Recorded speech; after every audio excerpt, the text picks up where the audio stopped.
வணக்கம், வாழ்க வளமுடன். நான் உங்கள் ஜோதிடர் குபேந்திரன் பேசுகிறேன்.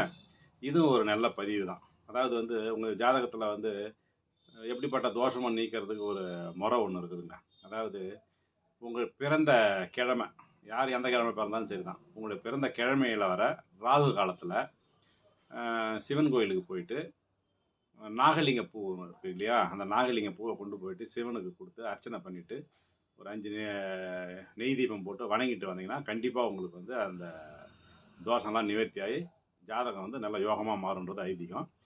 அது ராகு காலத்தில் சில 12 புதன்கிழமைன்னு வச்சுங்க, 12 1/2 ராகு காலம் வரும். அன்றைக்கி போக முடியாது, நட சாத்திடுவாங்க. அப்போ அவங்க அதை மாதிரி நாளில் வீட்டிலேயே சுவாமிக்கு அந்த பூவை வச்சு படைச்சிட்டு அந்த ஒரு சிவமந்திரம், பஞ்சாட்சர மந்திரம், ஓம் நமச்சிவாய ஓம் சிவாய நம அப்படின்னு சொல்லிட்டு ஒரு 108 முறை உட்காந்து ஜெபம் பண்ணிங்கன்னா கண்டிப்பாக அவங்களுடைய கர்ம வினைகள்லாம் தீர்ந்துடும். சரிங்களா? நன்றி, வணக்கம்.